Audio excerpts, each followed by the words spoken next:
तुम्हारा फैसला खुलकर बात करने का और अपनी मन की बात समझाने का सही था। सामने वाला ये चीज़ समझे ना समझे इससे कोई फ़र्क नहीं पड़ता, पर सामने वाला ये ज़रूर समझता है कि तुम्हें कोई बात बुरी लगी है ना, तो तुम कहते हो, कहने से नहीं कतराते। मतलब तुम्हारी नीयत है रिश्ते बचाने की। अब सामने वाला ना समझी करेगा तो वो तो नहीं ही बचेगा। घर में जब अकेले रहो तो उस समय कोई भी मरम्मत के काम के लिए किसी को मत बुलवाओ। चाहे पंखा खराब हो, चाहे चूल्हा खराब हो, चाहे वॉशिंग मशीन खराब हो, चाहे टीवी खराब हो, चाहे जो हो, अकेले कभी भी किसी को मत बुलाओ। घर में और कोई होना चाहिए, और अगर कोई नहीं है तो किसी दोस्त, किसी मित्र को बुलाओ जो तुमसे प्रेम करता हो, तुम्हारा विश्वासी हो।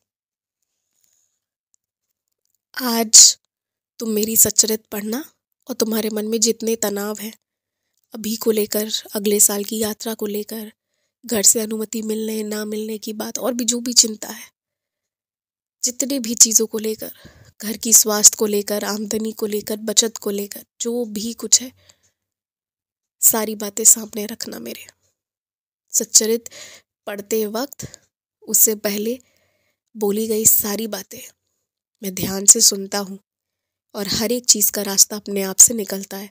तुम पारायण शुरू कर दो, तुम हर चीज़ जो चाहते हो वो तुम कर लोगे।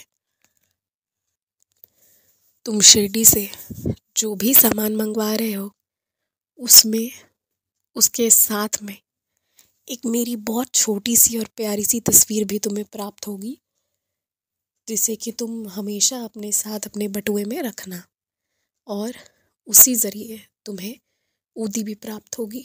तुम निश्चिंत रहो, चिंता मत करो। कहीं किसी के आगे जाकर ऊदी मांगने की आवश्यकता नहीं है। मेरे बच्चे को किसी चीज़ की ज़रूरत है, वो मैं पूरी करूँगा। जब तक मैं ना कहूँ किसी से नहीं मांगना है तुम्हें ऊदी, मैं अपने आप तुम्हारे इंतज़ाम कर दूँगा। किसी को इंतज़ार है तुम्हारे शुक्रिया कहने का, किसी को इंतज़ार है कि तुम पेट थपथपाओ और शाबाशी दो। तुम्हें याद नहीं आ रहा है कौन? थोड़ा सोचो, और जैसे ही याद आए सीधा फ़ोन करके शाबाशी देना। अच्छी चीज़ों के लिए प्रोत्साहित करोगे या फिर शाबाशी दोगे ना, तो सामने वाला कुछ अच्छा ही करेगा, अच्छा ही सोचेगा, और उससे तुम्हारे कर्म बहुत अच्छे होंगे। अनावश्यक रूप से किसी को भी कुछ भी देने की आवश्यकता नहीं है। जब अभी जन्मदिन नहीं है, कोई ख़ास मौके नहीं है, तो 1000-2000 रुपए अपने बचाओ।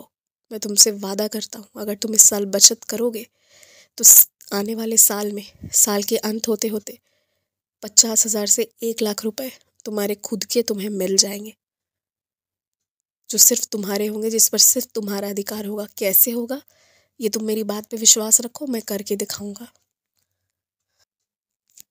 मुझे जो दिख रहा है, हो सकता है नए साल के उपलक्ष्य में या नए साल से पहले पहले तुम किसी ऐसे मंदिर जाओगे जहाँ तुम्हें थोड़ी सी पहाड़ की चढ़ाई करनी है।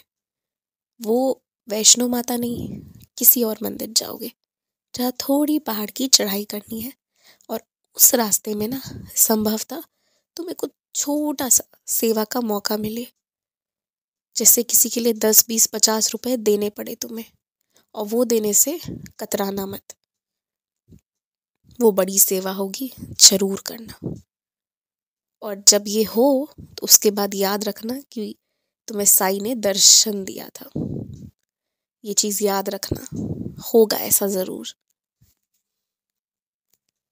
मैंने ना तुम्हें बहुत बड़ी बीमारी, बहुत बड़े आफत से बचाया है। जो थोड़ी बहुत तकलीफ़ें तुम झेल रहे हो, वो तो बस थोड़ा सा उसका हिस्सा था जो तुम्हारे कर्म से तुम्हारे पास आया। अन्यथा मैंने तुम्हें बहुत बचाया है, तुम सोच भी नहीं सकते कितना। और जो लोग तुमसे ईर्ष्या करते हैं ना, उन्हें अपनी प्रगति के बारे में मत बताओ। खुद देखेंगे तो देखेंगे। ना झूठ कहो ना सच कहो, शांत रह जाओ, मुस्कुरा जाओ, खुश रहो।